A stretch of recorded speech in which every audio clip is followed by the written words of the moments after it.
आजच्या कार्यक्रमाचे प्रमुख अतिथी आपल्या राज्याचे पशुसंवर्धन मंत्री माधवरावजी जानकर,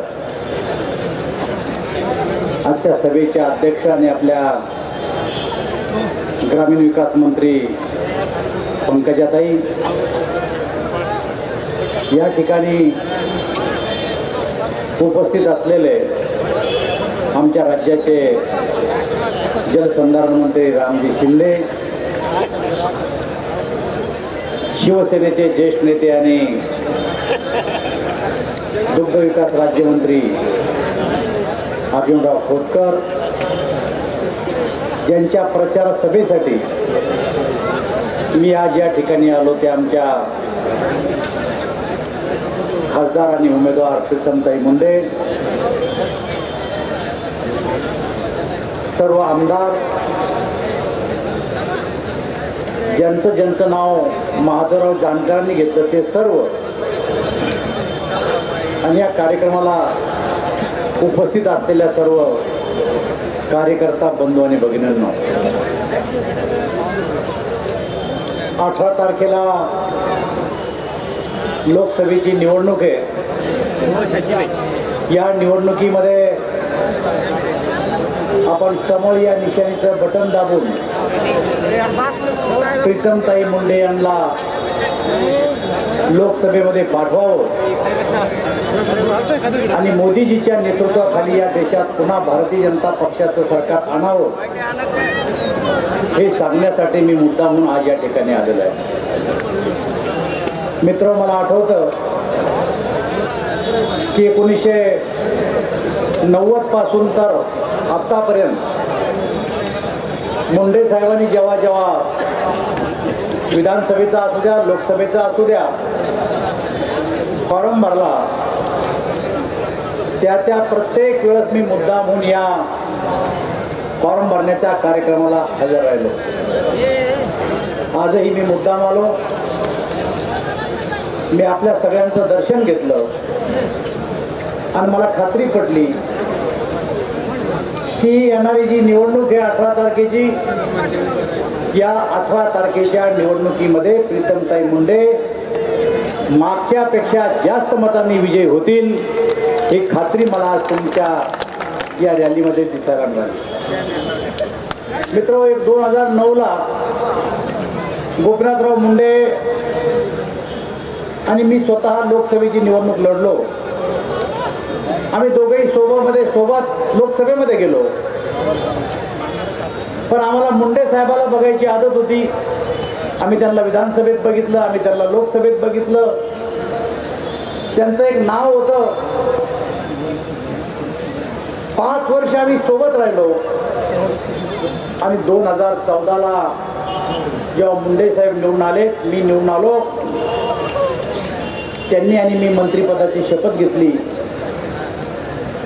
आणि दुर्दैवानं त्यांचा मृत्यू झाला. त्यानंतर पोटनिवडणूक झाली. त्या पोटनिवडणुकीमध्ये प्रीतमताई उभ्या राहिल्यात आणि प्रीतमताई उभं राहिल्याच्या नंतर निवडून आला. तेव्हा माझ्या पुढे सगळ्यात मोठा प्रश्न जर कोणता पडला तर या लोकसभेतल्या सर्व नेत्यांना, सर्व खासदारांना गोपीनाथ मुंडे बघण्याची आदत आहे. गोपीनाथ मुंडेचा आवाज माहिती आहे, त्यांचा रुतबा माहिती आहे, आणि आज गोपीनाथ मुंडेच्या गैरहजेरीमध्ये प्रीतमताई आल्या तर एवढीशी मुलगी आत्ताच आली, पहिल्यांदा उभी राहिली, ही लोकसभेत बोलल का अशी चिंता मला स्वतःला वाटू लागली, कारण मी 4थ्यांदा लोकसभेमध्ये होतो. पण मित्र, काही दिवस गेले आणि बघता प्रीतम जेव्हा बोलायला लागली तेव्हा माझ्या लक्षात आलं की गोपीनाथ मुंडे ज्या पद्धतीनं आपले प्रश्न मांडत होते, राज्याचे, देशाचे आणि बीडचे, त्याच पद्धतीनं प्रीतमना प्रश्न मांडायला सुरुवात केली. जर प्रीतमताईंना प्रश्न मांडले नसते तर गोपीनाथरावचं अधुरं असलेलं स्वप्न रेल्वेचं, मला स्वतःला वाटतं हे कधीच पूर्ण झालं नसतं. ते पूर्ण प्रीतम मुंडेंनी केलं. केवळ रेल्वेचा प्रश्न नाही मानला, तुम्हाला माहिती आहे की बीड जिल्ह्यामध्ये पासपोर्ट कार्यालय नव्हतं. या मराठवाड्यातल्या लोकांना कोणला नागपूरला, कोणला पुण्याला, तर कोणला मुंबईला पासपोर्ट काढायला जावं लागायचं. तर जेव्हा प्रथम प्रीतमताईंनी प्रश्न मांडला लोकसभेमध्ये की आमचा बीड जिल्हा, या जिल्ह्याला पासपोर्ट काढायला आमच्या जिल्ह्यात व्यवस्था नाही, पासपोर्ट कार्यालय दिलं पाहिजे. आणि सगळ्यात पहिलं या राज्यात जर पासपोर्ट कार्यालय कुठं उघडलं असेल तर ते बीडला पासपोर्ट कार्यालय उघडलं. मित्र, रेल्वेचे प्रश्न मांडलेत, पासपोर्ट कार्यालयाचे प्रश्न मांडलेत आणि 10 राष्ट्रीय महामार्ग हे बीडमधून चाललेत. माझं काँग्रेसला, राष्ट्रवादी काँग्रेसला आणि जे असं म्हणतात की प्रीतम लोकसभेमध्ये बोलत नाही, त्यांना आव्हान आहे की या राज्यात आणि या मराठवाड्यात सगळ्यात जास्त राष्ट्रीय महामार्ग जर कुठं झाले असतील तर ते बीड जिल्ह्यामध्ये झाले. या अगोदर कधीही एवढे राष्ट्रीय महामार्ग झाले नाही. आणि म्हणून मग असा प्रचार असं का बोलतात? त्याचं कारण आहे की जर प्रीतमताई अशा प्रकारचे राज्याचे प्रश्न सोडू शकले, आपल्या मतदारसंघाचे प्रश्न सोडू शकले नाही, तर आपल्या बापाला पुढचे 25 वर्ष पुन्हा खासदार व्हायची संधी मिळणार नाही, ही धास्ती विरोधकांनी घेतलेली मित्र. आणि त्यामुळं खोट्या प्रचाराला, यांच्या अपप्रचाराला आपण स्वतः बळी पडू नका. मित्र, गेले 4 वर्ष प्रीतम आणि मी लोकसभेमध्ये, मी प्रीतमच्या अगोदर थोडा लोकसभेमध्ये होतो. त्या लोकसभेच्या निकाल लागलेत, मोदीजी प्रधानमंत्री झालेत आणि प्रधानमंत्री झाल्यानंतर मोदीजींना लोकसभेमध्ये पहिलं भाषण काय केलं? त्यांनी सांगितलं होतं की माझं हे सरकार गरिबासाठी समर्पित राहील.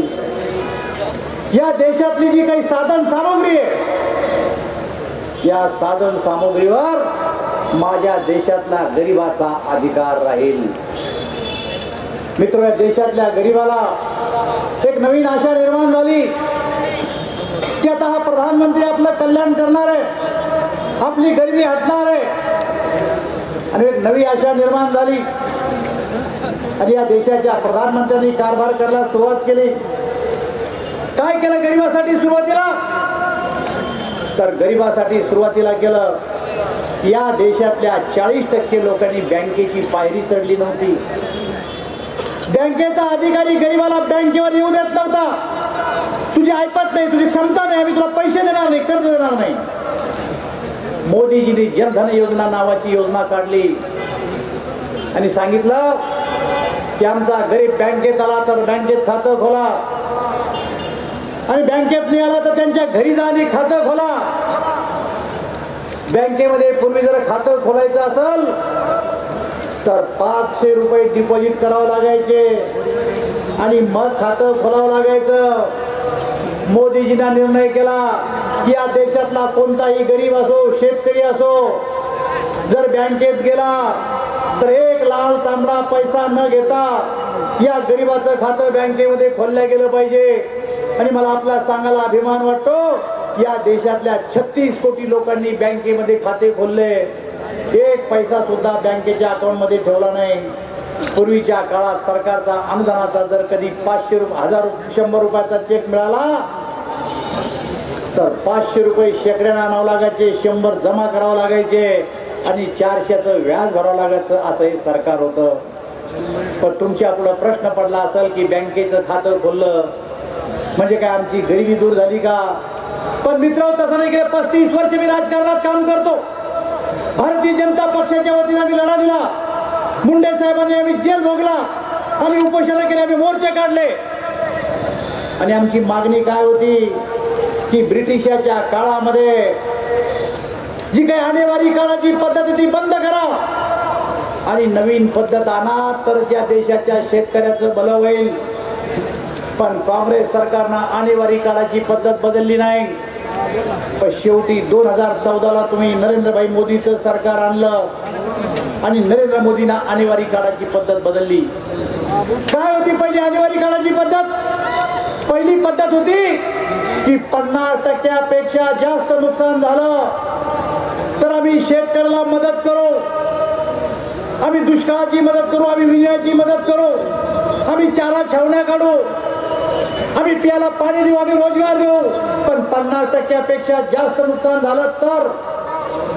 पण मोदीजीच्या सरकारनं सांगितलं 50% जास्त नुकसान नाही, 33% नुकसान झालं तरी आम्ही छावण्या देऊ, तरी आम्ही पाणी देऊ, तरी आम्ही रोजगार देऊ, तरी आम्ही विमा देऊ आणि तरी आम्ही दुष्काळाचं अनुदान देऊ.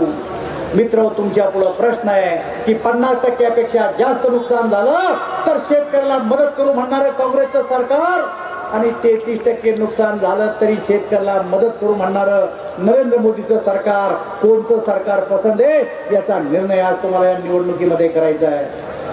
मित्र, केवळ दुष्काळाचे निकष बदलले नाहीत तर पीक विम्याची पद्धत सुद्धा बदलली. काय पद्धत होती पीक विम्याची पूर्वीच्या काळामध्ये? पूर्वीच्या काळामध्ये पीक विम्याची पद्धत होती, पीक पॅटर्न प्रमाणे पीक विमा भरावा लागायचा.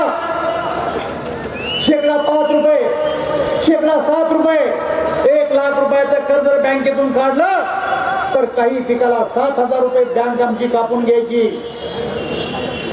पीक विम्याच्या पद्धतीमध्ये बदल केल्यामुळं 5,000 रुपये भरावे लागायचे 1 लाखाला. नरेंद्र मोदींना सांगितलं की शेकडा 5 रुपये, शेकडा 7 रुपये बंद करून टाका. खरीपाची पेरणी असेल तर फक्त 2.5 रुपये आणि रब्बीची पेरणी असेल तर फक्त 1.5 रुपया. मित्र, एका बाजूला 7 रुपये घेणारं काँग्रेसचं सरकार, 5 रुपये घेणारं काँग्रेसचं सरकार आणि दुसऱ्या बाजूला 1.5 रुपया आणि 2.5 रुपये घेणारं मोदीजीचं सरकार. या दोन्ही सरकारमधलं कोणतं सरकार चांगलं आहे याचा निर्णय तुम्हाला घ्यायचा आहे. पण मित्र, तुम्हाला असं वाटत असेल की हे 1.5 रुपये घेऊन विमा काढतात कसा, हे 2.5 रुपये घेऊन विमा काढतात कसा? विमा कंपनी ही विमा कंपनी आहे, ती 1.5 रुपयात विमा काढत नाही, ती 2.5 रुपयात विमा काढत नाही. कंपनी घेती 5 रुपये, कंपनी घेती 7 रुपये. पण मोदीचं सरकार तुमच्याकडून घेतं 1.5 रुपया, 3.5 रुपये आपल्या तिजोरीमधून टाकतं आणि 5 रुपये विमा कंपनीला भरतं, म्हणून शेतकऱ्याला विमा भेटतो. मोदीचं सरकार तुमच्याकडून घेतं 2.5 रुपये आणि बाकीचे पैसे आपल्या तिजोरीतून टाकतं, तेव्हा तुम्हाला विमा भेटतो.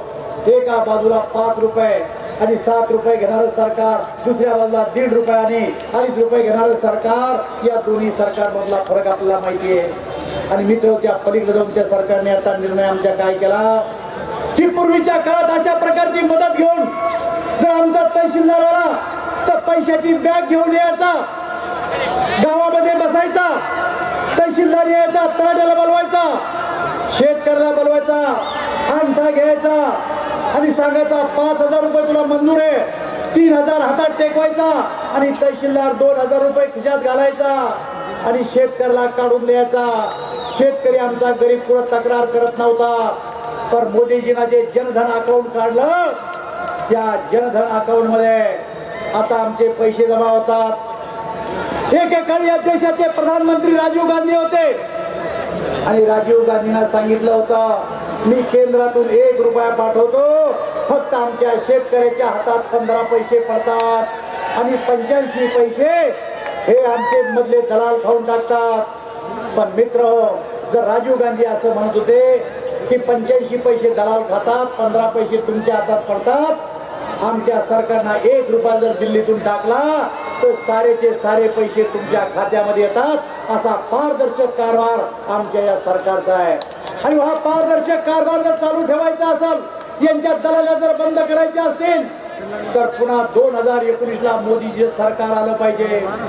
पण मित्र, 85 पैसे खाणाऱ्या दलाला असं वाटतं पुन्हा मोदी जर प्रधानमंत्री झाले तर आपल्याला 85 पैसे कसे भेटतील, म्हणून सारे राजकीय पक्ष या देशातले एकत्र आले. आओ चोरो बांधो भारा, आधा तुम्हारा नादा हमारा. मोदीजीला प्रधानमंत्री होऊ देऊ नका. आणि आता आपण सगळेजण एक या. कोण एकत्र आले या देशातले? आता हे निघाले दिल्लीच्या दिशेनं, मायावती निघाली हत्तीवर, अमरसिंग निघाले सायकलीवर, तिकडून ममता बॅनर्जी निघाल्या, तिकडून चंद्रबाबू नायडू निघाले, तिकडून शरद पवार निघाले. पण मित्र, दिल्लीच्या प्रधानमंत्री पदाची जागा रिकामी कुठे? 2024 पर्यंत तुम्ही लोकांनी प्रधानमंत्री पदाची जागा भरून काढलेली आहे. मला आपल्याला सांगायचं आहे की हे प्रधानमंत्री पद चालू शकत नाही. जो काल या देशावर हल्ला झाला, असा हल्ला जर कधी मनमोहन सिंगाच्या काळामध्ये झाला असता तर अशा प्रकारचं प्रत्युत्तर मनमोहन सिंगांना दिलं नसतं. ते म्हणले असते मला मायावतीला विचारू द्या, मला शरद पवारला विचारू द्या, मला अमरसिंगला विचारू द्या. अशा प्रकारचा निर्णय ते घेऊ शकले नसते. अशा प्रकारचा धाडसी निर्णय या देशाच्या प्रधानमंत्र्यांनी घेतला आणि म्हणून या देशातल्या लोकांना खात्री झाली हा देश जर कोणाच्या हातात सुरक्षित राहू शकतो तर फक्त नरेंद्र मोदीच्या हातामध्ये हा देश सुरक्षित राहू शकतो. आणि म्हणून मित्र आपण सर्वजण या निवडणुकीमध्ये प्रीतमताईला मतदान करा आणि हा देश पुन्हा नरेंद्र मोदीच्या ताब्यात द्या एवढी आपला आग्रहाची विनंती करतो आणि माझे 2 शब्द सांगतो.